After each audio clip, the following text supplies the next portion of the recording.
The question says a person borrows rupees 5,000 for 2 years at 4% per annum simple interest.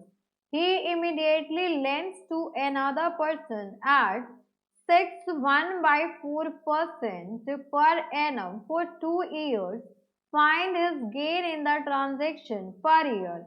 So 4 option given है, आपको correct option choose करना है। अब यहाँ पे देखिए, यहाँ पे क्वेश्चन में ये हो रहा है कि एक पर्सन है जिसने 5,000 रुपए लिए 2 सालों के लिए eight 4% per annum simple interest. अब उसने क्या किया, इस 5,000 को इमिडिएटली किसी और पर्सन को दे दिया 2 सालों के लिए at rate of percent 6 per annum.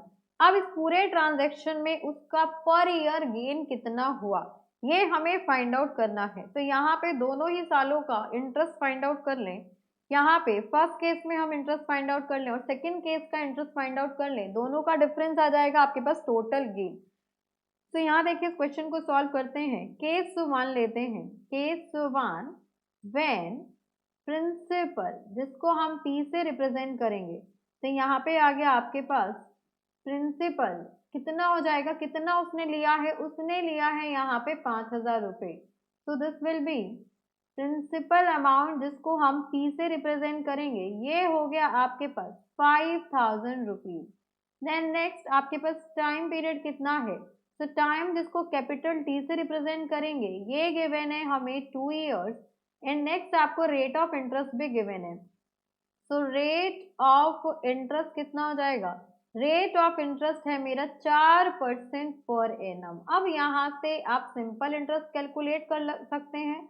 तो यहाँ पे आ जाएगा आपके पास देयरफॉर, इस पे इंटरेस्ट उसे पे करना है, therefore interest paid by person, paid by person, कितना इंटरेस्ट वो पे करेगा, SI is equals to P into R into T upon 100। Principal है 5,000 रुपए, उसने 4% के रेट ऑफ इंटरेस्ट से 2 सालों के लिए लिया है, डिवाइडेड बाय 100। अब यहाँ से इसको हम सिंप्लीफाई करें तो ये हो गया आपके पास 00 से 00 कैंसिल आउट। अब यहाँ से आ जाएगा this implies simple interest is equal to 5 2 10, 10 into 4 करेंगे तो 40 एंड इंटू 10 है यहाँ पे, तो ये हो गया आपके पास तो 400 रुपीज। उसे पे कितना करना पड़ रहा है, 400 रुपए। अब उसे इंटरेस्ट मिला कितना होगा वो भी कैलकुलेट कर लेते हैं। तो यहाँ पे आ जाएगा आपके पास केस 2, प्रिंसिपल तो अभी आपके पास सेम है 5,000 रुपए, रेट ऑफ इंटरेस्ट चेंज हो चुका है 6 इसको सॉल्व करेंगे तो 4 6 24 प्लस 1 25/4% पर एनम आ गया। टाइम अभी आपके पास सेम है, जो गिवन है आपके पास 2 इयर्स। तो इस केस में उसे इंटरेस्ट रिसीव हुआ होगा, तो यहाँ पे आ जाएगा आपके पास इंटरेस्ट गेन्ड और इंटरेस्ट रिसीव्ड बाय पर्सन, उस पर्सन ने कितना रिसीव किया होगा तो वो कैलकुलेट करने वाले हैं हम। SI is equal to P into R into T upon 100। Principal कितना है आपके पास, अगेन 5,000 रुपए है। रेट ऑफ इंटरेस्ट है आपके पास 25/4। टाइम कितना है आपके पास 2 साल अपॉन 100। अब अगेन इसे कैलकुलेट करें तो यहाँ पे देखिए 00 से आपका 00 कैंसिल आउट हो गया, यहाँ से हो जाएगा आपके पास 2 2 4, इसको करेंगे तो ये आ गया आपके पास 25। अब यहाँ से आ गया आपके पास SI इज इक्वल टू 25 को 25 से मल्टीप्लाई करेंगे तो ये हो गया आपके पास 625 रुपीज। नाउ उसका गेन कितना होगा, therefore his gain in whole transaction, पूरे ट्रांजैक्शन में उसका गेन कितना हुआ होगा, वो होगा आपके पास 600 रुपए माइनस, यहाँ पे 600 रुपए नहीं है 625 रुपए का गेन हुआ था सेकेंड केस में, तो ये हो गया आपके पास 625 रुपीज माइनस 400 रुपीज, इसको आप माइनस करेंगे तो ये आ गया आपके पास 225 रुपीज। ये कितने टाइम में हुआ है, इन 2 years, 2 सालों का गेन है उसका। अब 2 सालों का गेन पता है तो 1 साल का गेन आ जाएगा। Therefore his gain per year, his gain per year will be 225 divided by 2। तो ये हो जाएगा आपके पास 112.5 रुपीज। ये हो जाएगा उसका पर ईयर का गेन 112 रुपये 50 पैसे। या फिर नेक्स्ट केस भी आ सकता है आपके पास, नेक्स्ट तरीके से भी हम इसे कैलकुलेट कर सकते हैं।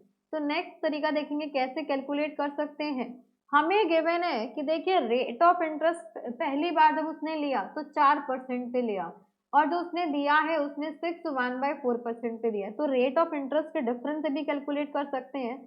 तो यहाँ पे देखिए इसका नेक्स्ट मेथड होगा, और नेक्स्ट मेथड चेक करते हैं, और this can be calculated as gain percent in 2 years, 2 सालों में कितना रेट ऑफ इंटरेस्ट पे ही गेन आ रहा है। तो ये हो गया आपके पास 61/4% माइनस 4%। इसको सॉल्व किया तो ये हो गया आपके पास 25/4 माइनस 25/4% माइनस 4%, 4 चौक 16। तो यहाँ से वैल्यू आ गई आपके पास, इसको कैलकुलेट आप करेंगे तो ये सॉल्व होके कितना आ जाएगा 2.25%। ये आ गया आपके पास गेन। अब हमें क्या चाहिए, सिंपल इंटरेस्ट फाइंड आउट करना है। 2 सालों का गेन है तो 2 सालों का सिंपल इंटरेस्ट भी आ सकता है। Therefore interest earn in 2 years, ये हो गया आपके पास कि मैंने 2 सालों में इंटरेस्ट कितना अर्न किया है, तो 1 साल का भी आ जाएगा। Therefore interest earn in 2 years, अब 2 सालों का रेट, यहाँ पे रेट ऑफ इंटरेस्ट आ गया है तो टोटल इंटरेस्ट कितना अर्न किया होगा वो भी आ जाएगा आपके पास। वो हो जाएगा आपके पास P into R into T upon 100। Principal है आपके पास 5,000 रुपये, रेट ऑफ इंटरेस्ट कितना आया है आपके पास 2.25, तो ये हो गया आपके पास 2.25 टाइम कितना हो जाएगा आपके पास 2 डिवाइडेड बाय 100। इसको सिंप्लीफाई करके आपके पास वैल्यू आ जाएगी ₹225। नाउ तो यहाँ पे आ जाएगा आपके पास this implies interest earned in 1 year, ये 2 सालों का आया है तो 1 year का कितना हो जाएगा ₹225 divided by 2। So this will be equals to 112.50 rupees. तो किसी भी तरीके से आप करेंगे आपके पास सेम आंसर आएगा। अब ऑप्शंस में चेक करते हैं तो ऑप्शन 1 है आपके पास 112.50 rupees. So this is our required answer.